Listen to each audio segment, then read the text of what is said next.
स्वागत है आपका ऑली जीएस पर। आज इस वीडियो में हम पढ़ने वाले हैं घटना चक्र बीपीएससी पूर्वावलोकन 2023-24 और आज इसमें हम रसायन विज्ञान से संबंधित सभी प्रश्नों को देखने वाले हैं। इस बुक में दिए गए अन्य टॉपिक से संबंधित वीडियोस देखने के लिए आप हमारे चैनल की प्लेलिस्ट में जाके वहां से बाकी की वीडियोस देख सकते हैं। तो चलिए हम वीडियो शुरू करते हैं। रसायन विज्ञान के अंतर्गत पहला प्रश्न है, लोहे का विशुद्धतम रूप है, तो ये होता है पिटवा लोहा। ऑप्शन डी सही है। लोहे की विशुद्धतम रूप पिटवा लोहा है। लोहा आवर्त सारणी के 8वें समूह का पहला तत्व है। कच्चा लोहा की तुलना में यह बहुत कम कार्बन सामग्री वाला लोहे का मिश्र धातु है। कच्चा लोहा भी लोहे का एक अन्य शुद्ध रूप है, लेकिन इसमें सिलिकॉन, मैग्नीज और तत्वों के अन्य निशान होते हैं, लेकिन इनमें आयरन की मात्रा लगभग 2 से 4% होती है। तो यहाँ पे जो सही ऑप्शन होगा वो होगा ऑप्शन डी पिटवा लोहा। निम्नलिखित में से कौन सा एक तत्व नहीं है, तो यहाँ पे गैस तत्व नहीं है, धातु, अधातु, धातु होते हैं, गैस तत्व नहीं है। ऑप्शन सी सही होगा इसमें। आवर्त सारणी में तत्वों को 3 प्रमुख भागों यथा धातु, अधातु, उपधातु में विभाजित किया गया है। Hydrogen, boron, carbon, nitrogen, oxygen, fluorine, phosphorus, sulphur, chlorine, selenium, bromine, iodine तथा सभी एक्रिय गैसों को अधातुओं की श्रेणी में रखा गया है। आधुनिक रसायन शास्त्र का जनक किसे कहा जाता है, तो ये है लेवोजियर। ऑप्शन सी सही है। एंटोनी लेवोजियर को आधुनिक रसायन शास्त्र का जनक कहा जाता है। परमाणु के नाभिक में कौन से मूलकण होते हैं, प्रोटॉन एवं न्यूट्रॉन। ऑप्शन सी सही है।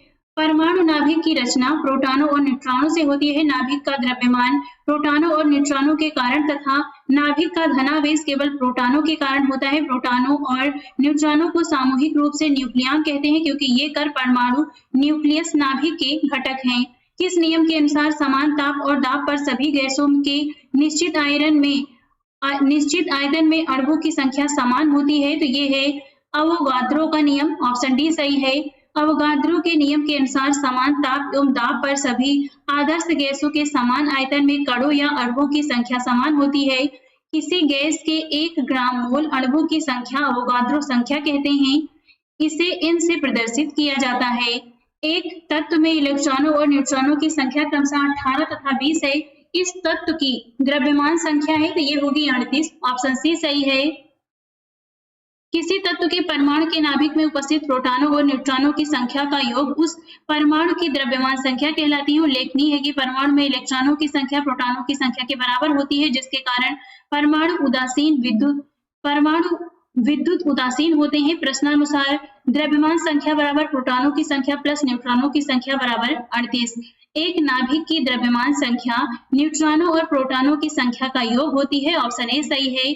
प्लूटोनियम न्यूक्लाइड 94Pu242 के नाभिक में न्यूट्रॉनों की संख्या होती है 148। ऑप्शन बी सही है। द्रव्यमान संख्या बराबर है 242, परमाणु क्रमांक बराबर 94 बराबर प्रोटॉनों की संख्या, न्यूट्रॉनों की संख्या बराबर होता है द्रव्यमान संख्या माइनस प्रोटॉनों की संख्या, यानी 148।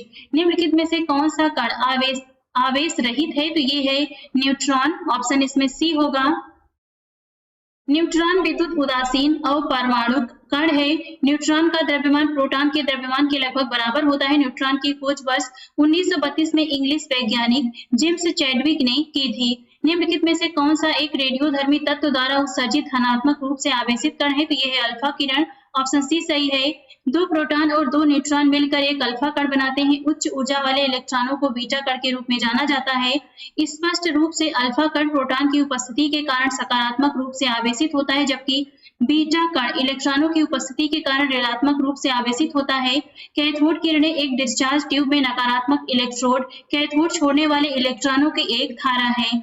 एक तत्व के समस्थानिक अलग अलग होते हैं द्रव्यमान संख्या में। ऑप्शन बी सही है। समान परमाणु संख्या वाले तत्व समस्थानिक कहलाते हैं, अर्थात जिस तत्व की परमाणु संख्या समान प्रोटॉनों की संख्या समान होती है परंतु द्रव्यमान संख्या या परमाणु भार अलग अलग होता है, वे समस्थानिक कहलाते हैं तथा समान परमाणु भार वाले तत्व समभारिक कहलाते हैं। नाभिकीय विखंडन किसके संघात के कारण होता है, न्यूट्रॉन के। ऑप्शन सी सही है। नाभिकीय विखंडन न्यूट्रॉन के संघात के कारण होता है। जब किसी भारी तत्व के परमाणु पर न्यूट्रॉनों की बमबारी की जाती है तो भारी तत्व हल्के तत्वों में टूट जाता है एवं इसमें बहुत अधिक ऊर्जा का उत्सर्जन होता है। किसी भारी तत्व का हल्के तत्वों में टूटने की प्रक्रिया को नाभिकीय विखंडन कहते हैं। फैराडे स्थिरांक सार्वभौमिक स्थिरांक है, ऑप्शन डी सही है इसमें। फैराडे स्थिरांक एक सार्वभौमिक स्थिरांक है, यह 96,487 कैलोरी प्रति मोल होता है। निम्न में से किसका पीएच मान 7 है, तो यहाँ पे इसके बारे में नीचे देखते हैं। उदासीन विलयन का पीएच मान 7 होता है, शुद्ध जल को उदासीन माना जाता है। शुद्ध जल का 25 डिग्री सेल्सियस पर पीएच मान 7 होगा। वर्षा का पानी जल शुद्ध रूप है। 7 से अधिक पीएच मान का विलयन क्षारीय तथा 7 से कम पीएच मान का विलयन अम्लीय होता है। निम्नलिखित में से किस विलयन के पीएच का मान 7 से अधिक होता है, तो यह है क्षारीय विलयन, ऑप्शन बी सही है। पानी का पीएच होता है 7, ऑप्शन बी सही है। निम्नलिखित में से किसका गलनांक सबसे उच्च होता है, बोरान का, ऑप्शन ए सही है। किसी ठोस पदार्थ का गलनांक वह तापमान होता है जिस पर वह अपनी ठोस अवस्था से पिघलकर द्रव अवस्था में पहुंच जाता है। गलनांक पर ठोस और द्रव प्रावस्था साम्यावस्था में होती है। बोरान का गलनांक 2453 के, एल्युमिनियम का गलनांक 933 के, सिलिकॉन का गलनांक 1693 केल्विन तथा लोहे का गलनांक 1808 केल्विन है, अतः बोरान का गलनांक सबसे उच्च है। नीलम यानी रूबी का रासायनिक सूत्र क्या है, तो ये है Al2O3, ऑप्शन ए सही है। नीलम एक रत्न श्रेणी का खनिज है, इसका रासायनिक सूत्र Al2O3 है। नीलम प्रकृति में भी मिलता है एवं कृत्रिम भी बनाया जाता है। एक घोल का पीएच 3 से 6 में एक घोल का पीएच 3 से 6 बदलता है। H प्लस आयन की सांद्रता 1000 गुना कम हो जाएगी, ऑप्शन डी सही है इसमें। पीएच में परिवर्तन, पीएच बराबर pH2 माइनस pH1 बराबर 6 माइनस 3 बराबर 3। H प्लस आयन की सांद्रता का अनुपात, यहाँ पे आप इसे स्वयं देख लीजिए। H प्लस आयन की सांद्रता 1000 गुना कम हो जाएगी। ब्रोमीन होती है लाल द्रव्य, ऑप्शन डी सही है। ब्रोमीन गहरा लाल रंग धारित तीक्ष्ण गंध वाला वाष्पशील द्रव है। ब्रोमीन का परमाणु क्रमांक 35 होता है तथा यह कमरे के ताप पर द्रव अवस्था में रहता है। यह अज्वलनशील तथा जल में अल्प विलेय है। ब्रोमीन वर्ग 17 का सदस्य है जिसे हैलोजन वर्ग के नाम से भी जाना जाता है। निम्नलिखित में से कौन सा रेडियोधर्मी तत्व नहीं है, तो यह है कैडमियम, ऑप्शन डी सही है। कैडमियम धातु का वर्गीकरण संक्रमण धातु के रूप में किया जाता है तथा रासायनिक रूप से कैडमियम एक तत्व है, परंतु यह रेडियोधर्मी तत्व नहीं है। कैडमियम यानी सीडी सिल्वर रंग की धातु होती है जिससे में नीले रंग की झलक होती है। कैडमियम एक विषैली धातु होती है। कैडमियम का सर्वाधिक उपयोग निकल कैडमियम बैटरी के उत्पादन में किया जाता है। संघनन क्या है, वाष्प का द्रव में परिवर्तन, ऑप्शन सी सही है। जब कोई गैस तरल पदार्थ में परिवर्तित होती है तब इस स्थिति को संघनन कहा जाता है। अर्थात संघनन एक ऐसी प्रक्रिया है जिसमें कोई गैस संगठित होकर अर्थात ठंडी होकर द्रव अवस्था में बदल जाती है। उदाहरण के लिए बादल, कोहरा, वर्षा इत्यादि। वेल्डिंग में प्रयोग होने वाली गैसें हैं, तो ये होता है ऑक्सीजन तथा एसिटिलीन, ऑप्शन सी सही है। गैस वेल्डिंग एक प्रक्रिया है जिसमें एसिटिलीन और ऑक्सीजन अभिक्रिया द्वारा ताप के माध्यम से धातुओं को पिघलाकर जोड़ने अथवा ठीक करने का काम किया जाता है। ऑक्सी एसिटिलीन वेल्डिंग सबसे अधिक प्रचलित विधि है। गैल्वेनाइज्ड लोहे की पाइप पर परत होती है जस्ते की, ऑप्शन ए सही है। लोहे एवं इस्पात को जंग से सुरक्षित रखने के लिए उस पर जस्ते की परत चढ़ाने की विधि को गैल्वेनीकरण कहते हैं, यहाँ पे विकल्प ए सही होगा। कपड़ा साफ करने में प्रयोग होने वाला डिटर्जेंट है सल्फोनेट, ऑप्शन डी सही है। डिटर्जेंट आर्द्रक अथवा आर्द्रकों के यौगिक होते हैं जो तनुकृत अवस्था में सफाई के गुण को प्रदर्शित करते हैं। वस्तुतः ऐसे पदार्थ एल्किल बेंजीन सल्फोनेट्स होते हैं। डिटर्जेंट कठोर जल में भी घुलनशील होते हैं। वह तत्व जो मानव पसीने के माध्यम से उत्सर्जित होता है, तो यहाँ पे ऑप्शन ई सही होगा। पसीना मुख्य रूप से पानी से निर्मित होता है परंतु इसमें खनिज अम्ल यूरिया भी मौजूद होते हैं। पसीने में मुख्य रूप से sodium, potassium, calcium, magnesium, zinc, iron तत्व पाए जाते हैं। यहाँ पे अभीष्ट उत्तर उपयुक्त में से एक से अधिक सही है, इसलिए यहाँ पे ई होगा। नीला थोथा रासायनिक रूप से है कॉपर सल्फेट, ऑप्शन सी सही है। नीला थोथा का रासायनिक नाम कॉपर सल्फेट है। इसका सूत्र CuSO4 × 5H2O होता है। यह लवण निर्जलीकृत अवस्था में रंगीन होता है परंतु हाइड्रेटेड लवण नीले रंग का होता है। नीला थोथा जल में आसानी से घुल जाता है परंतु मध्य अल्कोहल में अघुलनशील है। रसायन विज्ञान के अनुसार निम्न में से कौन सा भौतिक परिवर्तन का एक उदाहरण है, तो यह है पानी का उबलना, ऑप्शन बी सही है। पानी का उबलना एक भौतिक परिवर्तन है क्योंकि अभिक्रिया समाप्त होने पर यह पानी पुनः अपने मूल अवस्था में आ जाएगा। अन्य उदाहरण बर्फ का पिघलना, मोम का पिघलना आदि। निम्न में से कौन सा एक अलौह धात्विक खनिज है? तो ये है यहाँ पे ऑप्शन ई सही होगा। अलौह धात्विक खनिज वह खनिज होता है जिसमें लोहे के अंश का अभाव होता है, जैसे कोबाल्ट, टिन, तांबा, जस्ता आदि। ये सभी खनिज जिसमें लोहे की मात्रा होती है उसे धात्विक खनिज कहते हैं, जैसे मैग्नीज, निकल, क्रोमियम आदि। तो यहाँ पे अलौह धात्विक खनिज कौन सा है? यहाँ पे ऑप्शन ई सही होगा। ट्यूबलाइटों तथा परख नलियों में प्रयोग किया जाने वाला ग्लास किससे बनता है? तो ये बनता है, ऑप्शन इसमें ई सही होगा। ट्यूबलाइटों तथा परख नलियों में प्रयोग किया जाने वाला ग्लास क्षारीय धातुओं के सिलिकेटों का एक अक्रिस्टलीय पारदर्शी मिश्रण है जिसका निर्माण सिलिका, सीरियम ऑक्साइड तथा सोडियम एवं अन्य ऑक्साइडों से होता है। निम्न में से किस धातु की विद्युत चालकता सबसे अधिक है? तो ये है रजत, ऑप्शन बी सही है। विद्युत चालकता का क्रम दिया गया है तो सबसे ज्यादा चांदी का, इसके बाद तांबा, फिर एल्युमिनियम, बेरिलियम और कैल्शियम का है। निम्न पृथ्वी के वातावरण में सबसे प्रचुर मात्रा में पाई जाने वाली गैस है, तो ये है नाइट्रोजन, ऑप्शन डी सही है। पृथ्वी के वायुमंडल में सबसे प्रचुर मात्रा में नाइट्रोजन 78.07% पाई जाती है। एल्कोहल को कार्बोक्सिलिक अम्ल में परिवर्तित किया जा सकता है मात्र ऑक्सीडेशन द्वारा, ऑप्शन ए सही है। यहाँ पे आप इसे देख लीजिए खुद से। नाभिकीय रिएक्टर में नाभिकीय विखंडन से विद्युत उत्पन्न करने के लिए साधारणतः प्रयोग किया जाने वाला तत्व है यूरेनियम, ऑप्शन सी सही है। नाभिकीय विखंडन में ऊर्जा उत्पन्न करने के लिए सामान्यतः यूरेनियम का प्रयोग किया जाता है। इसके अतिरिक्त थोरियम, प्लूटोनियम आदि तत्वों का भी प्रयोग किया जाता है। निम्न में से सबसे अच्छा अग्निशामक कौन सा है? तो ये है कार्बन डाइऑक्साइड, ऑप्शन डी सही है। आग से बचाव हेतु कार्बन डाइऑक्साइड CO2 एक अच्छा अग्निशामक है। अग्निशामक यंत्रों में सामान्यतः कार्बन डाइऑक्साइड का प्रयोग किया जाता है। फुलरीन अथवा बकी बॉल डैश डैश परमाणु कार्बन परमाणुओं का बना होता है, तो यहाँ पे ऑप्शन कोई भी सही नहीं है।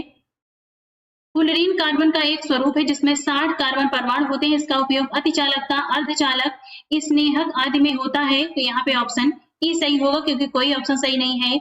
अधिक ऊंचाइयों पर द्रवों का क्वथनांक घटता है, ऑप्शन बी सही है। दाब बढ़ने से द्रव का क्वथनांक बढ़ता है तथा दाब घटने से द्रव का क्वथनांक घटता है। दाब तथा क्वथनांक से समानुपातिक संबंध होता है। यही कारण है कि ऊंचाई के साथ क्वथनांक घटता है क्योंकि ऊंचाई के साथ दाब घटता है। निम्नलिखित में से सबसे भारी धातु है, तो यह है प्लेटिनम, ऑप्शन डी सही है। अग्रलिखित प्रश्न में भारी का तात्पर्य घनत्व से है। उपर्युक्त विकल्पों में से प्लेटिनम Pg सर्वाधिक घनत्व गुणधर्म वाला धातु है जिसका घनत्व 21.45 ग्राम प्रति घन सेंटीमीटर होता है। चांदी का होता है 10.5 ग्राम प्रति घन सेंटीमीटर, पारे का 13.54 ग्राम प्रति घन सेंटीमीटर तथा सोने का होता है 19.32 ग्राम प्रति सेंटीमीटर। ये क्यूब है। नेक्स्ट है, उस वैज्ञानिक का नाम बताइए जिसने कहा था कि पदार्थ को ऊर्जा में बदला जा सकता है। आइंस्टीन, ऑप्शन डी सही है। आइंस्टीन ने बताया कि द्रव्यमान और ऊर्जा दो अलग अलग स्वरूप नहीं हैं, इन्हें एक दूसरे में परिवर्तित किया जा सकता है। इसी के संबंध में आइंस्टीन ने द्रव्यमान और ऊर्जा के बीच एक समीकरण स्थापित किया जिसे आइंस्टीन का द्रव्यमान ऊर्जा समीकरण कहते हैं। इसके अनुसार द्रव्यमान पदार्थ को ऊर्जा में और ऊर्जा को पुनः द्रव्यमान में परिवर्तित किया जा सकता है। E बराबर mc², जहाँ E ऊर्जा, m द्रव्यमान तथा c प्रकाश का वेग है। वह उपकरण जो ईंधन की रासायनिक ऊर्जा को सीधे विद्युत ऊर्जा में बदलता है, तो यह ईंधन सेल, ऑप्शन सी सही है। ईंधन सेल एक विद्युत रासायनिक युक्ति है जो ईंधन से प्राप्त रासायनिक ऊर्जा को सीधे विद्युत ऊर्जा में परिवर्तित करती है। ईंधन सेल हाइड्रोजन तथा ऑक्सीजन को सम्मिश्रित कर विद्युत धारा का निर्माण करता है तथा इस प्रक्रिया में जल उपोत्पाद होता है। ईंधन सेल भी एक साधारण बैटरी की भांति रासायनिक ऊर्जा को विद्युत ऊर्जा में परिवर्तित करता है, परंतु यह ऊर्जा को संचय नहीं करता। टूटी हुई हड्डी की रक्षा के लिए प्लास्टर ऑफ पेरिस का प्रयोग होता है। यहाँ जिप्सम है, ऑप्शन डी सही है। जिप्सम लवण का रासायनिक सूत्र CaSO4.2H2O होता है को 373 केल्विन पर गर्म करने पर यह जल अणुओं का त्याग कर कैल्शियम सल्फेट अर्धहाइड्रेट CaSO4.12H2O बनाता है। इसे प्लास्टर ऑफ पेरिस कहते हैं। प्लास्टर ऑफ पेरिस का सूत्र होता है, option B, CaSO4.2H2O। Plaster of Paris का रासायनिक सूत्र होता है, यहाँ पे ये पढ़ लीजिए, कैल्शियम हाइड्रेट। इसका निर्माण जिप्सम कैल्शियम हाइडाइड डाइहाइड्रेट को गर्म करने पर होता है, परंतु विकल्प के अनुसार प्लास्टर ऑफ पेरिस के 2 अणु मिलकर यहाँ पे CaSO4 2 into H2O का निर्माण करते हैं। एक हाइड्रोकार्बन जिसमें कार्बन के 2 परमाणु द्विबंध द्वारा जुड़े हों कहलाता है एल्कीन। ऑप्शन बी सही है।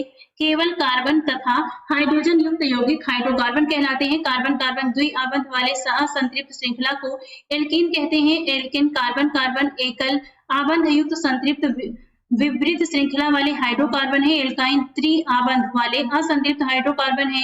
परमाणुओं के मध्य इलेक्ट्रॉनों के स्थानांतरण से जो बंधन बनते हैं उन्हें विद्युत संयोजन बंधन या आयनिक बंधन कहते हैं। सिरके का रासायनिक नाम होता है एसिटिक अम्ल। ऑप्शन सी सही है।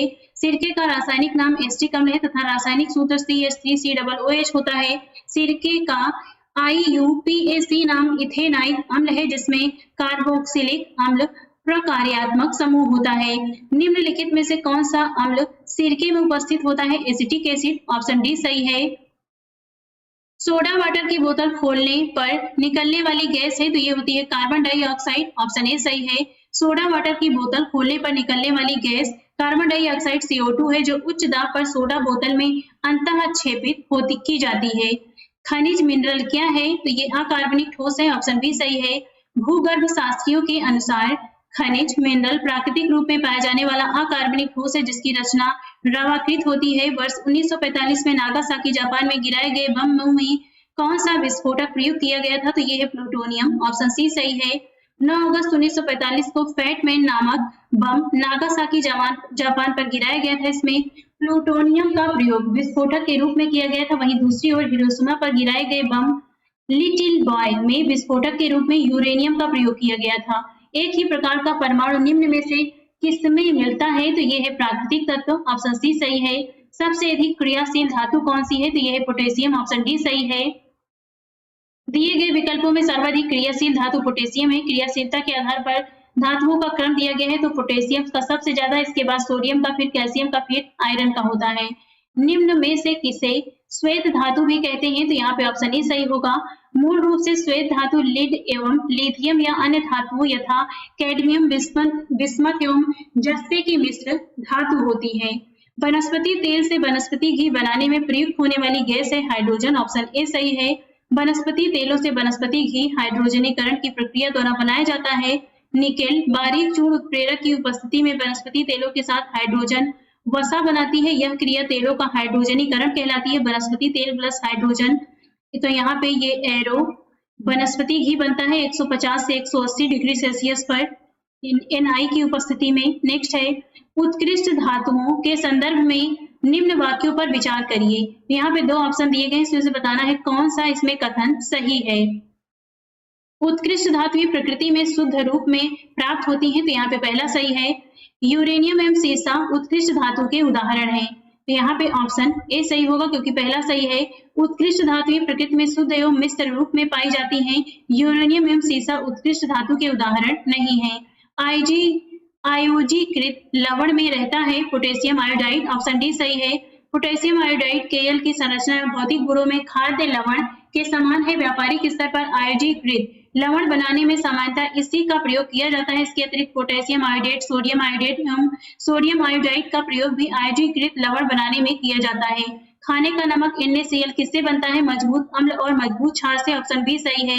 प्रबल अम्ल एवं प्रबल क्षार के मध्य अभिक्रिया से निर्मित नमक लवण को उदासीन लवण कहते हैं, जैसे NaCl, KNO3 सभी जैव यौगिक का अनिवार्य मूल तत्व है, तो ये होता है कार्बन। ऑप्शन सी सही है।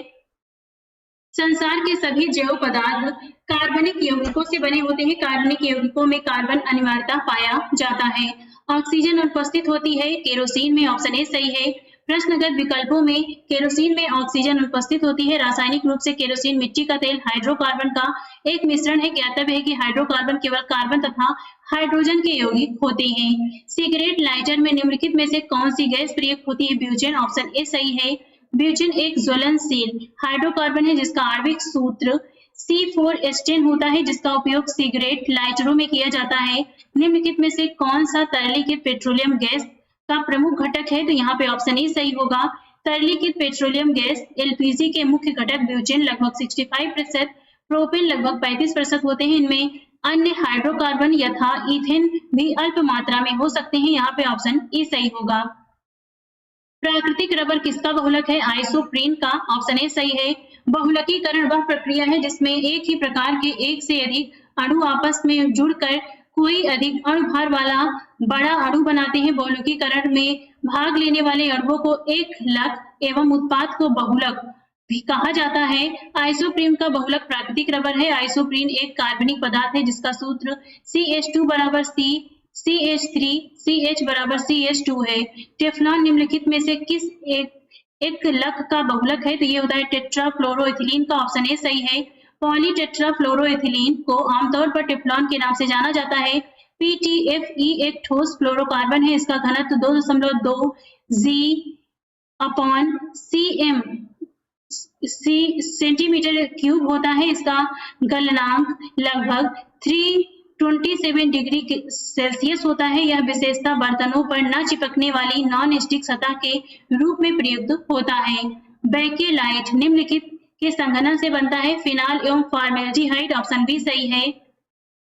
बेकेलाइट एक आरंभिक प्लास्टिक है। इसका रासायनिक नाम पॉलीऑक्सी बेंजाइन मेथिलीन ग्लाइकॉल एनहाइड्राइड है। यह थर्मेसेटिंग फिनॉल फॉर्मेल्डिहाइड रेजिन होता है जो फिनॉल और फॉर्मेल्डिहाइड के संघनन प्रतिक्रिया के फलस्वरूप बनता है। इसकी खोज वर्ष 1907 से 1909 के मध्य बेल्जियम के रसायनज्ञ लियो बेकेलेंज ने की थी।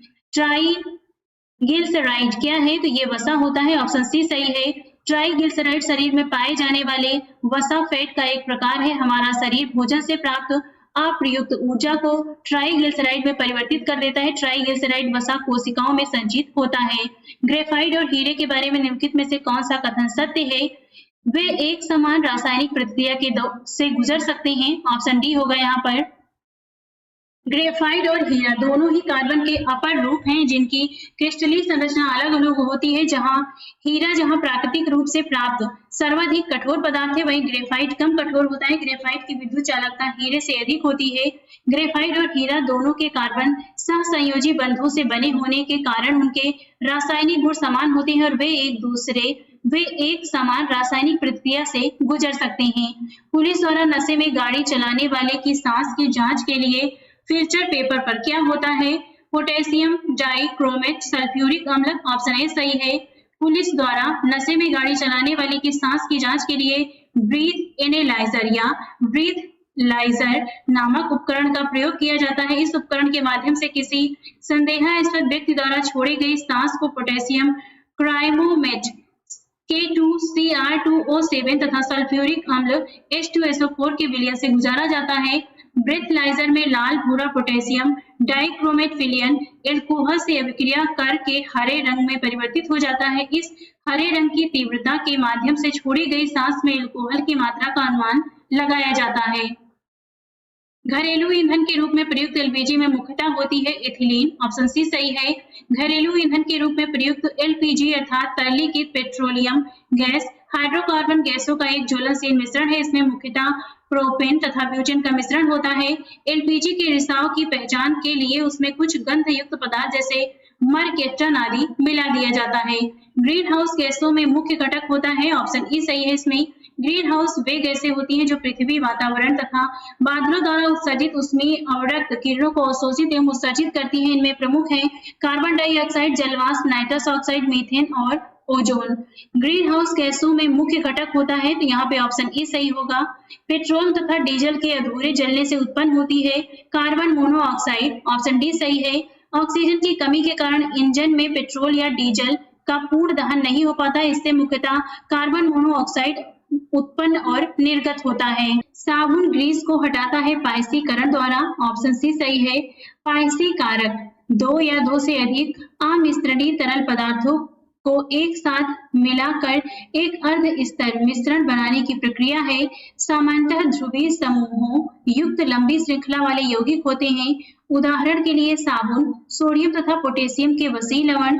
साबुन के अणु में दो भाग होते हैं, लंबी हाइड्रोकार्बन शाखा C17H35 जो कि वसा में घुलनशील है तथा जल में विलेय ध्रुवीय भाग COO Na+ समूह। पायसीकरण के दौरान साबुन का अध्रुवीय एल्कीन समूह C17H35 तेल या ग्रीस को घोल लेता है तथा ध्रुवीय समूह जल में घुल जाता है और जब इसे ठीक प्रकार रगड़ा जाता है तो ग्रीज छोटी छोटी बूंदों के रूप में जल में निलंबित हो जाते हैं और जल के बहाव में सरलता से बह जाते हैं। यहाँ पे आपको मिलान करना है सूची 1, सूची 2। एक में पदार्थ दिया गया है, इसमें एक में उसका उपयोग दिया गया है।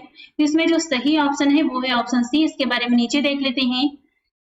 एस्पार्टेम का उपयोग होता है कृत्रिम मधुरक के रूप में, फ्रेयान का प्रशीतक के रूप में, नियोप्रीन का संश्लेषित रबर के रूप में और बेनाड्रिल का प्रतिहिस्टामिन के रूप में प्रयोग किया जाता है। निम्नलिखित में से किसकी मात्रा अम्ल वर्षा में सबसे अधिक होती है? तो ये है H2SO4, ऑप्शन सी सही है। वातावरणीय प्रदूषण औद्योगिक निःसृतों एवं प्रकृति में होने वाली विभिन्न क्रियाओं के फलस्वरूप उत्पन्न सल्फर डाइऑक्साइड तथा नाइट्रोजन ऑक्साइड NOx गैसें वायुमंडल में पहुंचकर ऑक्सीजन और बादल के जल के साथ रासायनिक अभिक्रिया कर क्रमशः सल्फ्यूरिक अम्ल H2SO4 तथा नाइट्रिक अम्ल NHO3 बनाकर पृथ्वी पर गिरती है। इसे अम्ल वर्षा या अम्लीय वर्षा एसिड रेन कहते हैं। अम्ल वर्षा में सामान्यतः सल्फ्यूरिक अम्ल H2SO4 की मात्रा सर्वाधिक लगभग 70% होती है। अम्ल वर्षा होती है। अम्ल वर्षा का मुख्य कारण सल्फर डाइऑक्साइड SO2 एवं नाइट्रोजन के ऑक्साइडों के उत्सर्जन से होने वाली वर्षा है। इन प्रदूषकों का उत्सर्जन कारखानों से, पेट्रोल से तथा ऊर्जा उत्पादन संयंत्र कोयला जलाने से भी होती है। यहाँ पे प्रश्न में एक भी विकल्प सही नहीं। यहाँ पे ऊपर दिए गए विकल्पों में से एक से अधिक विकल्प सही है। शुष्क बर्फ होती है ठोस कार्बन डाइऑक्साइड, ऑप्शन बी सही है। ठोस कार्बन डाइऑक्साइड बर्फ के समान दिखती है अतः इसे शुष्क बर्फ कहा जाता है। शुष्क बर्फ बिना द्रव रूप में बदले ऊर्ध्वपातित होकर कार्बन डाइऑक्साइड गैस में बदल जाती है। निम्नलिखित में से किसे शुष्क बर्फ कहते हैं? तो ये है ठोस कार्बन डाइऑक्साइड, ऑप्शन सी सही है। शुष्क बर्फ क्या है? ठोस कार्बन डाइऑक्साइड। निम्न में से किसे अनबुझा चूना कहते हैं? तो ये है CaO, ऑप्शन ए सही है। कैल्शियम ऑक्साइड CaO को क्विक लाइम अनबुझा चूना कहते हैं। यह कमरे के तापमान पर क्रिस्टली ठोस होता है। चूने का पानी किसके द्वारा दुधिया हो जाता है? CO2 के द्वारा, ऑप्शन बी सही है। चूने का पानी कैल्शियम हाइड्रोक्साइड के तनु जलीय विलयन का सामान्य नाम है। जब कार्बन डाइऑक्साइड गैस को चूने के पानी में से प्रवाहित करते हैं तो चूने का पानी दुधिया हो जाता है। CaOH2 plus CO2 arrow CaO3 plus H2O बनाता है। निम्नलिखित में से कौन सा सीमेंट का मुख्य घटक है? तो यहाँ पे ऑप्शन ई सही होगा। सीमेंट के निर्माण में प्रयुक्त होने वाला मुख्य घटक चूना पत्थर तथा सिलिका मिट्टी SiO2 है। चूना पत्थर और सिलिका मिट्टी को एक साथ गर्म करने पर उसकी अभिक्रिया के फलस्वरूप सीमेंट क्लिंकर का निर्माण होता है। इस क्लिंकर में 2 से 3% जिप्सम को मिश्रित करने पर सीमेंट का निर्माण होता है। एक कार बैटरी में प्रयुक्त विद्युत अपघट्य होता है सल्फ्यूरिक अम्ल, ऑप्शन बी सही है। कार द्वितीयक सेल में प्रयोग में लाया जाता है। द्वितीयक सेल में विद्युत अपघट्य के रूप में सल्फ्यूरिक अम्ल के तनु विलयन का उपयोग किया जाता है। जबकि इलेक्ट्रोड लेड ऑक्साइड तथा स्पंजी लेड की बनी प्लेटें होती हैं। इन बैटरियों को लेड संचायक अथवा संचायी बैटरी भी कहते हैं। कारों, ट्रकों, इन्वर्टरों में प्रयोग होने वाली बैटरियां द्वितीयक बैटरियों के ही उदाहरण हैं। कार की बैटरी में प्रयोग होने वाला अम्ल है सल्फ्यूरिक अम्ल, ऑप्शन डी सही है। निम्न में से किसमें कार्बन नहीं है? तो यहाँ पे उपयुक्त में से कोई भी नहीं, ऑप्शन यहाँ पे जी होगा। हीरा, ग्रेफाइट और कोयला तीनों ही कार्बन के अपरूप हैं। नेक्स्ट है निम्न में से सबसे सख्त कौन है? तो ये है हीरा, ऑप्शन ए सही है। हीरा सबसे कठोर प्राकृतिक पदार्थ है। हीरे में प्रत्येक कार्बन परमाणु अन्य कार्बन परमाणुओं से प्रबल बलों द्वारा जुड़ा होता है। इसके फलस्वरूप त्रिविमीय दृढ़ संरचना प्राप्त होती है। इसकी कठोरता के कारण इसका उपयोग कांच को काटने एवं कठोर पत्थर में छिद्र करने वाले औजार को बनाने में किया जाता है। निम्न पदार्थों में से कौन सा पदार्थ खाने की वस्तुओं के परिरक्षण हेतु प्रयोग होता है? तो ये है सोडियम बेंजोएट, ऑप्शन सी सही है। पारद धातु का मिश्रण होता है, तो ये होता है पारद युक्त मिश्र धातु, ऑप्शन सी सही है। खाना बनाने में प्रयोग की जाने वाली गैस मुख्यतः है, तो यह है मीथेन, ऑप्शन सी सही है। खाना बनाने में मुख्यतः मीथेन गैस का उपयोग किया जाता है। इसे गोबर, कूड़ा कचरा आदि से प्राप्त किया जाता है। बायोगैस का निम्न में से कौन सा अवयव प्रमुख है? तो यह है मीथेन। ऑप्शन ए सही है। ऑक्सीजन की अनुपस्थिति में किसी कार्बनिक पदार्थ के जैविक विखंडन से उत्पन्न गैस बायोगैस कहलाती है। बायोगैस के मुख्य संगठक मीथेन और कार्बन डाइऑक्साइड हैं। इसमें बहुत ही कम मात्रा में हाइड्रोजन सल्फाइड, नमी तथा सिलाक्सेन उपस्थित हो सकते हैं। गोबर गैस या बायोगैस में मीथेन 50 से 75% तक पाई जाती है। निम्न धातुओं में से कौन सामान्य ताप पर द्रव है? तो यह है पारा। ऑप्शन बी सही है। पारा सामान्य ताप पर द्रव होता है। इसका प्रयोग थर्मामीटर में ताप मापने के लिए किया जाता है। ठोस कपूर से कपूर वाष्प बनाने की प्रक्रिया को कहते हैं ऊर्ध्वपातन। ऑप्शन डी सही है। ठोस कपूर से वाष्प बनाने की प्रक्रिया को ऊर्ध्वपातन कहते हैं। ऊर्ध्वपातन वह प्रक्रिया है जिसमें ठोस पदार्थ गर्म करने पर सीधा गैसीय अवस्था में रूपांतरित हो जाता है और जो ठंडा होने पर पुनः प्रारंभिक ठोस अवस्था में आ जाता है। पीतल के बर्तनों को कलई करते समय गर्म बर्तन की सफाई के लिए प्रयोग किए जाने वाले अमोनियम क्लोराइड चूर्ण से निकलने वाला धुआं है। तो ये होता है अमोनिया और हाइड्रोक्लोरिक एसिड का। ऑप्शन डी सही है। पीतल के पानी को कलई करते समय गर्म बर्तन की सफाई के लिए प्रयोग किए जाने वाले अमोनियम क्लोराइड चूर्ण से निकलने वाला धुआं अमोनिया और हाइड्रोक्लोरिक अम्ल होता है। नींबू खट्टा किस कारण होता है? साइट्रिक अम्ल के कारण। ऑप्शन डी सही है। यहाँ पर वाहनों से निकलने वाली गैस कौन सी होती है? वाहनों में से मुख्यतः carbon dioxide, carbon monoxide, nitrogen के ऑक्साइड, सल्फर डाइऑक्साइड एवं हाइड्रोकार्बन उत्सर्जित होते हैं। यहाँ पे एक से अधिक उत्तर सही है। स्टील की कठोरता प्रदान करने के लिए बढ़ाई जाती है कार्बन की मात्रा। ऑप्शन ए सही है। इस्पात के साथ उचित मात्रा में मिश्रक मिलाकर उसे आवश्यक कठोरता, तन्यता और सुघट्यता प्रदान की जाती है। लोहे में जितना अधिक कार्बन मिलाते हैं इस्पात उतना ही कठोर बनता है। कठोरता बढ़ाने के साथ उसकी भंगुरता भी बढ़ती जाती है। किस खनिज से रेडियम प्राप्त किया गया था? तो यह है पिच ब्लेड। ऑप्शन बी सही है। पिच ब्लेड से रेडियम प्राप्त किया जाता है। पिच ब्लेड रेडियम का अयस्क है, लेकिन पिच ब्लेड में रेडियम का अनुपात अत्यधिक कम होता है। क्यूरी दंपति ने रेडियम प्राप्ति के लिए पिच ब्लेड का ही शोधन किया था।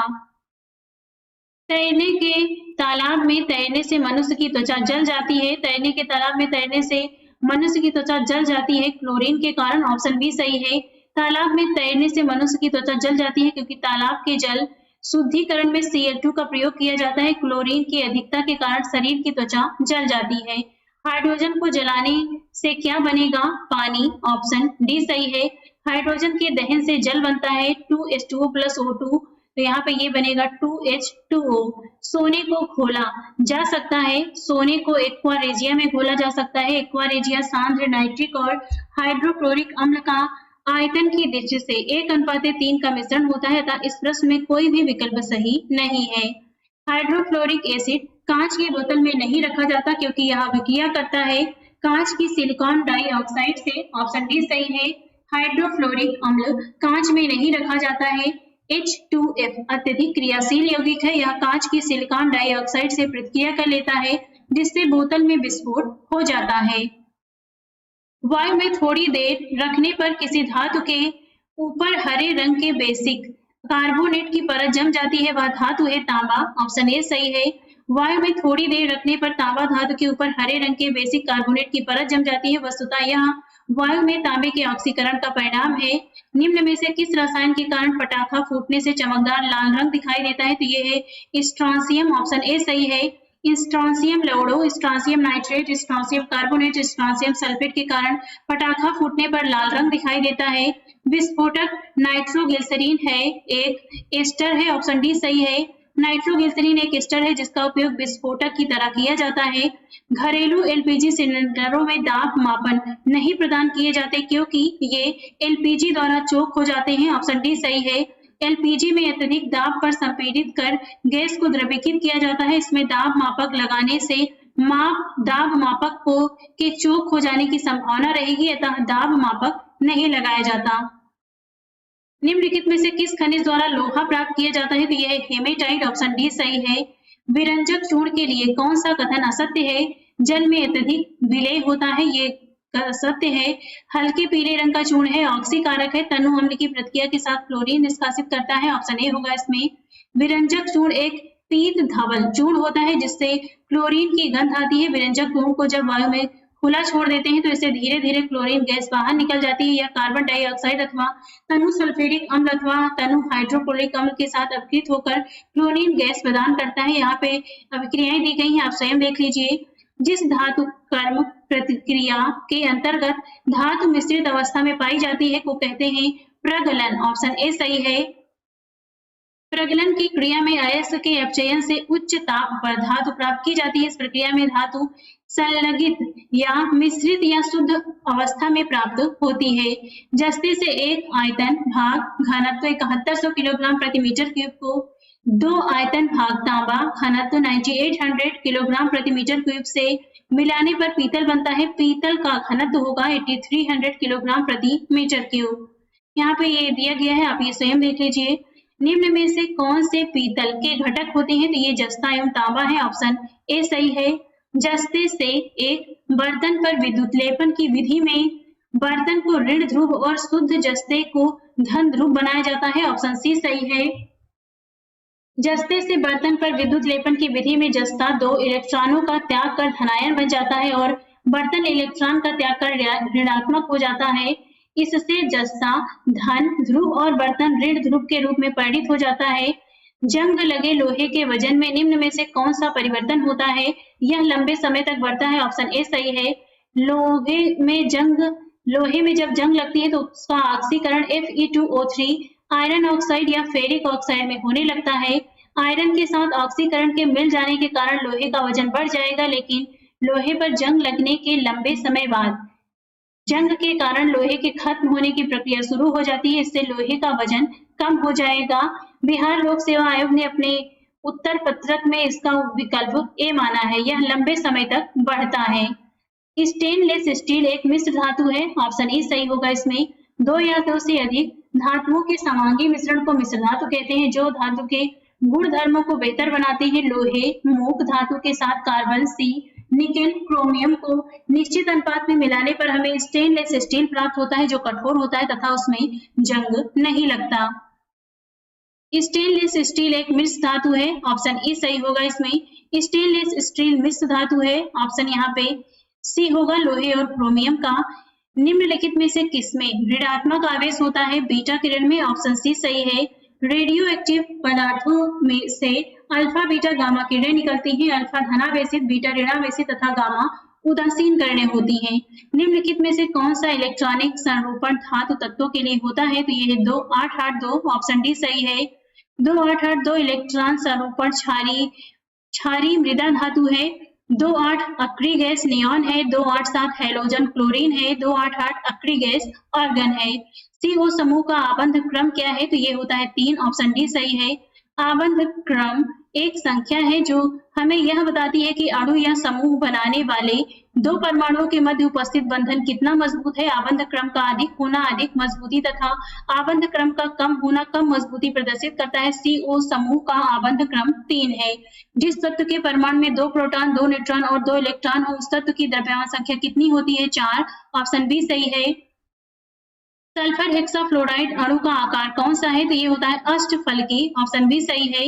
एक तत्व X की बाह्यतम कक्षा में 4 इलेक्ट्रॉन है। हाइड्रोजन के साथ इसके यौगिक का कौन सा सूत्र होगा? तो ये होगा XH4। ऑप्शन डी सही है।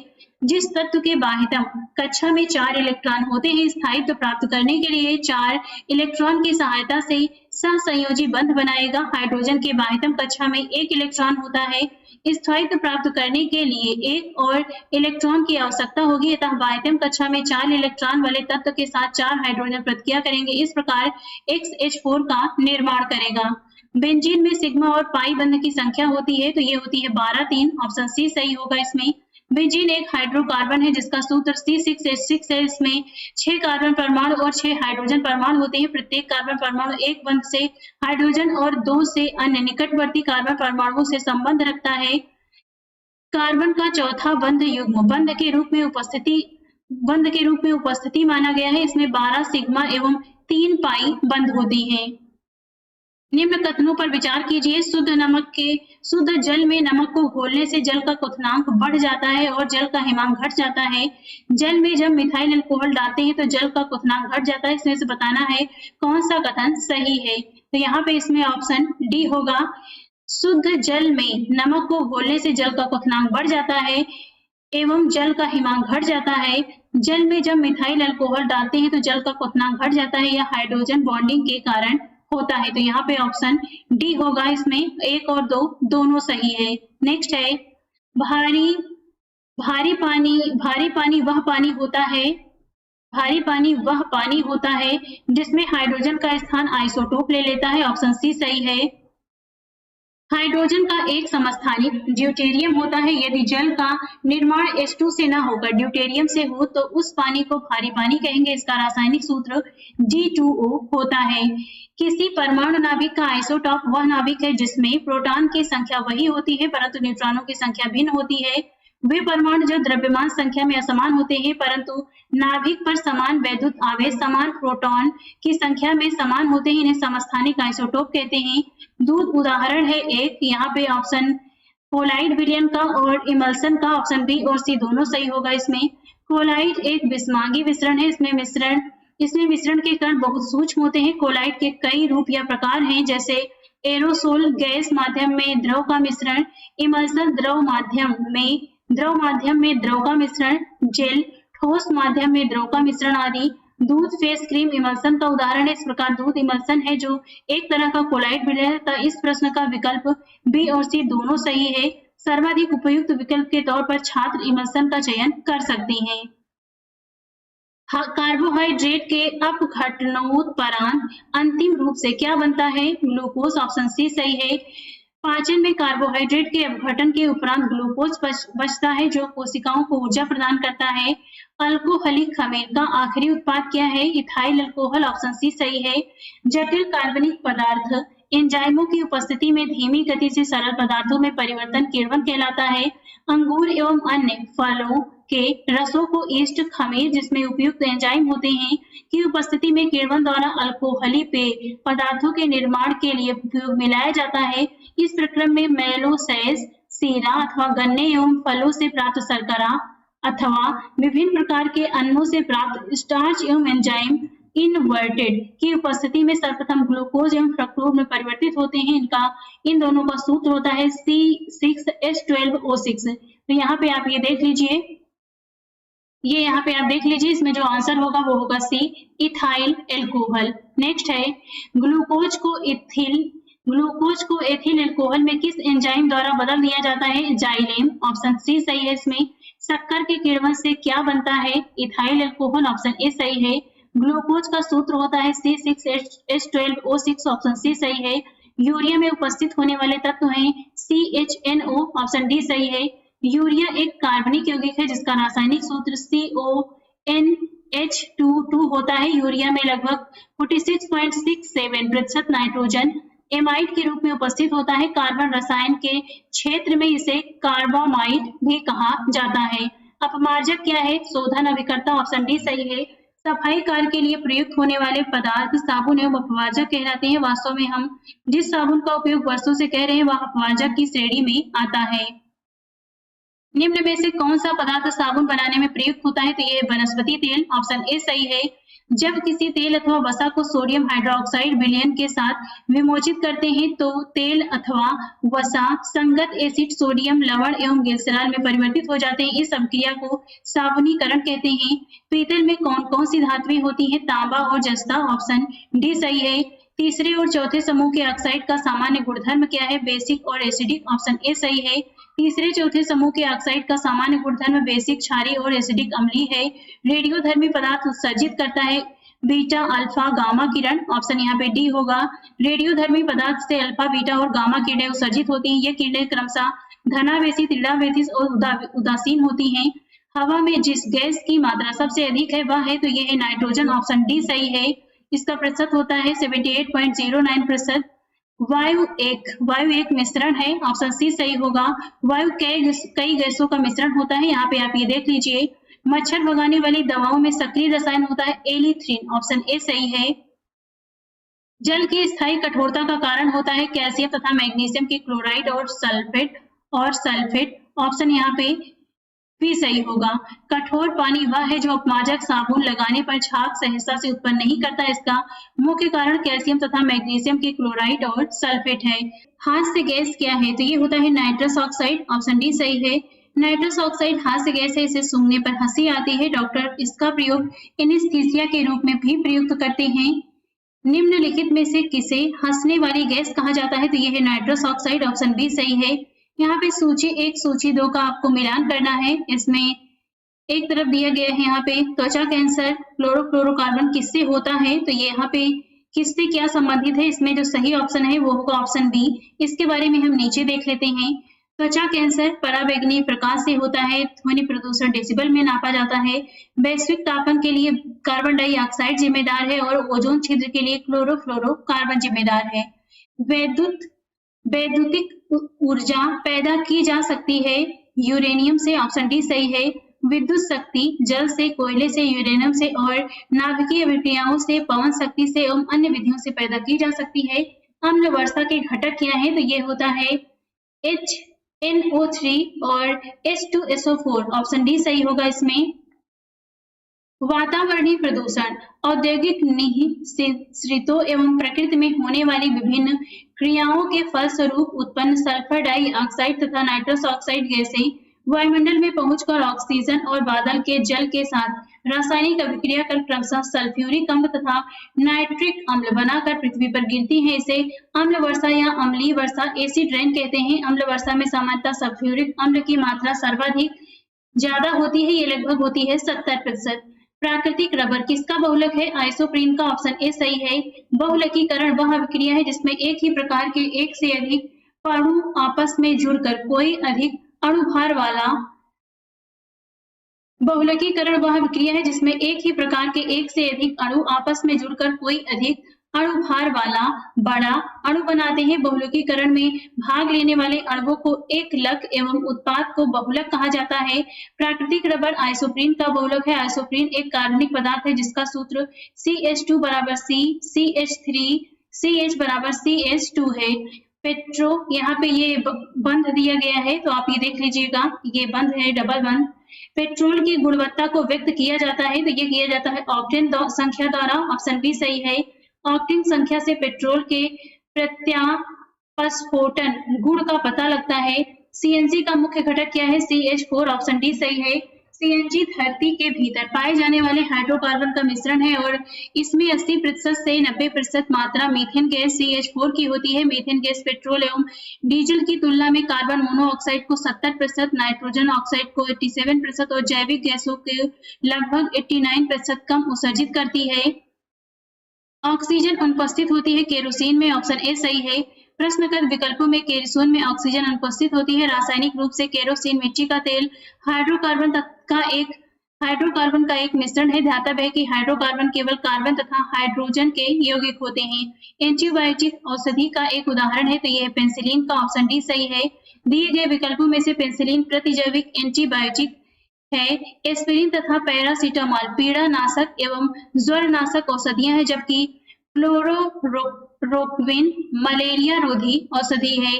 किस पदार्थ को एक अन्य पदार्थ के साथ गर्म करने पर अम्ल बनता है? तो यह है सोडियम क्लोराइड। ऑप्शन ए सही है। सोडियम क्लोराइड को किसी भी एक अन्य पदार्थ के साथ गर्म करने से अम्ल का निर्माण होता है। किसी भी पदार्थ के साथ इसे गर्म करने से सोडियम क्लोराइड ही शेष बचता है। जस्ते से बनता है विद्युत बैटरी। ऑप्शन सी सही है। जस्ता धातु का निष्कर्षण मुख्यतः सल्फाइड अयस्क जिंक ब्लेड से किया जाता है। यह उष्मा तथा विद्युत का सुचालक होता है। इसका उपयोग विद्युत बैटरी तथा मिश्र धातुओं के निर्माण में होता है। यूरेनियम से क्या बनता है? बिजली। ऑप्शन सी सही है। यूरेनियम आवर्त सारणी की एक अंतर्वर्ती श्रेणी एक्टिनाइड श्रेणी का तृतीय तत्व है। इसका उपयोग नाभिकीय रिएक्टरों में नाभिकीय ऊर्जा के स्रोत बिजली के निर्माण के रूप में किया जाता है। कोयले का उपयोग होता है जलाने में। ऑप्शन ए सही है। कोयला का प्रयोग घरों और उद्योग धंधों में ईंधन के रूप में किया जाता है। इसका उपयोग कोल गैस बनाने व कोक बनाने तथा भाप के द्वारा रेल इंजन को चलाने में किया जाता है। हीरा अपर रूप है तो यह है कार्बन का। ऑप्शन सी सही है।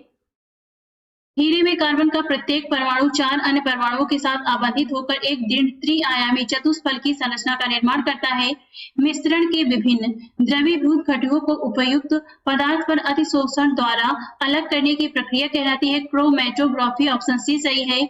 किसी मिश्रण के विभिन्न द्रवीभूत घटकों को उपयुक्त पदार्थ पर अधिशोषण द्वारा अलग करने की प्रक्रिया को क्रोमैटोग्राफी वर्ण लेखन कहते हैं। क्रोमैटोग्राफी की विधि इस तथ्य पर आधारित है कि किसी मिश्रण के विभिन्न घटकों की अवशोषण क्षमता भिन्न भिन्न होती है। इस कारण वे किसी अधिशोषक पदार्थ में विभिन्न दूरियों पर अवशोषित होते हैं। इस प्रकार वे पृथक कर लिए जाते हैं। एक्सरे में वर्णाक्षर एक्स का मतलब किरण होता है, तो ये होता है यहाँ पे अननोन, अज्ञात। ऑप्शन यहाँ पे भी सही है।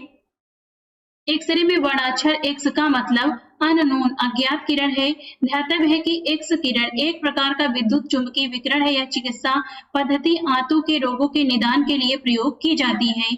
वाटर गैस मिश्रण होता है CO+H2 का। ऑप्शन ए सही है। वाटर गैस मोनोऑक्साइड और हाइड्रोजन गैस का मिश्रण है होता है। इसका ऊष्मीयमान लगभग 2800 KCal/kg होता है। इसका उपयोग हाइड्रोजन तथा एल्कोहल के निर्माण में अपचायक के लिए किया जाता है। नेक्स्ट है उच्च विशिष्ट ऊष्मा के कारण पानी एक उत्कृष्ट शीतलन कारक है। इसमें ऑप्शन सी सही होगा। उच्च विशिष्ट ऊष्मा के कारण पानी एक उत्कृष्ट शीतलन कारक है। जल की विशिष्ट ऊष्मा अधिक होती है, जिससे यह तात्पर्य है कि जल को गर्म होने के लिए काफी अधिक मात्रा में ऊष्मा की आवश्यकता पड़ती है तथा ठंडा होने के लिए बड़ी मात्रा में ऊष्मा को निकालना पड़ता है। इस प्रकार जल न तो जल्दी गर्म होता है और न ही जल्दी ठंडा। जल का यह गुण इसे उत्कृष्ट शीतलन एजेंट बनाता है। कुछ धातु ऑक्साइड अम्ल और क्षार के साथ अपक्रिया कर नमक और पानी बनाते हैं। इन्हें उभयधर्मी ऑक्साइड कहते हैं। उभयधर्मी ऑक्साइड के उदाहरण है Al2O3 और ZNO। ऑप्शन इसमें भी सही होगा। यहाँ पे सही उत्तर विकल्प बी सही है। ध्यातव्य है कि कुछ धातु ऑक्साइड अम्ल के साथ साथ क्षार के साथ प्रक्रिया करके नमक एवं पानी बनाते हैं। इन्हें उभयधर्मी ऑक्साइड के रूप में जाना जाता है। उल्लेखनीय है कि ऑक्साइड अम्लीय तथा क्षारीय उभयधर्मी ऑक्साइड दोनों के रूप में कार्य कर सकते हैं। CuO की प्रकृति क्षारीय है अर्थात या उभयधर्मी नहीं है। कौन सी गैस अपने ग्रीन हाउस प्रभाव से ग्लोबल वार्मिंग में योगदान करती है? तो यहाँ पे carbon dioxide, methane, nitrous oxide. तो यहाँ पे उपयुक्त में से एक से अधिक होगा। ऑप्शन डी सही है। ध्यातव्य है कि ग्रीन हाउस गैस एक ऐसी घटना है जहां पृथ्वी के वायुमंडल में कुछ गैसें सूर्य से ऊष्मा को अवशोषित करके उन्हें रोकती हैं। इन गैसों को ग्रीन हाउस गैसों के रूप में जाना जाता है। ग्रीन हाउस गैसें मुख्य रूप से carbon dioxide, methane, nitrous oxide तथा जलवाष्प शामिल है। नेक्स्ट है अम्ल धातु कार्बोनेट से अपक्रिया कर CO2 गैस मुक्त करते हैं। ऑप्शन बी सही है। अम्ल धातु कार्बोनेट से अपक्रिया कर कार्बन डाइऑक्साइड गैस मुक्त करते हैं। धातु के साथ में धातु के लवण एवं पानी भी सोडियम कार्बोनेट हाइड्रोक्लोरिक अम्ल से अपक्रिया करके सोडियम क्लोराइड, कार्बन डाइऑक्साइड तथा जल बनाते हैं। COOH को कौन सा अम्ल कहा जाता है? ऑक्जेलिक अम्ल। ऑप्शन बी सही है। ऑक्जेलिक अम्ल एक डाई कार्बोक्सिलिक अम्ल है जिसका रासायनिक सूत्र C2H2O4 है। इसे इथेन डाई ओइक अम्ल या ऑक्सीरिक अम्ल के नाम से भी जाना जाता है। यह कार्बनिक यौगिक कई सब्जियों तथा पौधों में पाया जाता है। ध्यातव्य है कि 1740 ईस्वी के पश्चात डच वैज्ञानिक हर्मन बोईहेव द्वारा वुड सौरे से ऑक्जेलिक अम्ल के लवण निकाले गए थे। आपको 3 परत नलियां दी गई हैं। उनमें से एक में आसुत जल है और अन्य दो में से एक में अम्लीय विलयन तथा दूसरे में क्षारीय विलयन है। इनमें से किसमें लाल लिटमस नीला हो जाएगा? तो ये होगा क्षार में। ऑप्शन सी सही है। अम्लीय माध्यम में लाल लिटमस रंग नहीं बदलता है। क्षारीय माध्यम में लाल लिटमस नीला हो जाएगा। उदासीन माध्यम में लाल लिटमस रंग नहीं बदलता। एसिटिक अम्ल की गंध किसके समान होती है? सिरके के। ऑप्शन ए सही है। एसिटिक अम्ल को एथोनोइक अम्ल, सिरका एवं कार्बोक्सिलिक अम्ल के रूप में भी जाना जाता है। इसका रासायनिक सूत्र CH3COOH है। इसकी गंध सिरका के समान होती है। शुद्ध HCl गैस शुष्क लिटमस पत्र का रंग क्यों नहीं बदलती? कोई H3O+ आयन मौजूद नहीं होंगे। लिटमस केवल H3O+ आयन की उपस्थिति में रंग बदलता है। ऑप्शन सी सही होगा। लिटमस पेपर का रंग केवल हाइड्रोजन या हाइड्रोक्सोनियम आयन जैसे आयनों की उपस्थिति में बदलता है। HCl इन आयनों को केवल जलीय घोल के रूप में उत्पन्न कर सकता है तथा शुष्क HCl गैस शुष्क लिटमस पेपर का रंग नहीं बदलती है। विषम का पता लगाइए। यहाँ पे ऑप्शन ई सही होगा। विकल्प में दिए गए फल का पकना, सीमेंट की सेटिंग तथा कोयले का जलना सभी रासायनिक परिवर्तन के उदाहरण हैं और सभी ऊष्माक्षेपी हैं, इसलिए इनमें से कोई भी विषम नहीं है। इस प्रकार उत्तर ई होगा। हीरे और ग्रेफाइट के बारे में निम्नलिखित में से कौन सा कथन सत्य है? उपयुक्त में से यहाँ पे कोई भी नहीं, ऑप्शन ई सही होगा। हीरा और ग्रेफाइट दोनों कार्बन के एलोट्रोप्स अपरूप के रूप में जाना जाता है, लेकिन ना तो उनकी क्रिस्टलीय संरचना और ना ही उनकी कठोरता समान होती है। हीरे में कार्बन परमाणु त्रिविमीय चतुष्फलक संरचना बनाते हैं, जबकि ग्रेफाइट में यह समतल में खटकोणी वलय की तरह होती है। हीरा सबसे कठोर पदार्थ है, जबकि ग्रेफाइट बहुत मुलायम होता है। इसी प्रकार हीरा विद्युत का कुचालक है, जबकि ग्रेफाइट का उपयोग विद्युत अपघटनी के तौर पर किया जाता है, क्योंकि यह विद्युत का उत्कृष्ट चालक है। अतः यहाँ पे विकल्प ई सही उत्तर है। कोलाइट के कण के आकार की सीमा होती है 10⁻⁷ से 10⁻⁻10 सेंटीमीटर, ऑप्शन ए सही होगा। कोलाइट के कणों का आकार 10⁻⁷ से 10⁻10 मीटर होता है। इसके कणों को नग्न आंखों की सहायता से नहीं देखा जा सकता, बल्कि सूक्ष्मदर्शी की सहायता से देखा जा सकता है। इसके कण छन्ना पत्र के आर पार आ जा सकते हैं। कोलाइट के विभिन्न प्रकार निम्नलिखित हैं: सोल जेल, एवरोसेल। अक्रिस्टलीय कार्बन का विशुद्धतम रूप है, तो ये होता है दीपक का कालिख, ऑप्शन डी सही है। आधुनिक परमाणु प्रतीक बर्जेलियस द्वारा प्रस्तावित विधि पर आधारित है। यहाँ पे ऑप्शन बी होगा। किसी तत्व के सूक्ष्मतम कण जिनसे अणु बनते हैं तथा जो रासायनिक अभिक्रियाओं में बिना अपघटित हुए भाग लेते हैं, परमाणु कहलाते हैं। आधुनिक परमाणु प्रतीक बर्जेलियस द्वारा प्रस्तावित विधि पर आधारित है।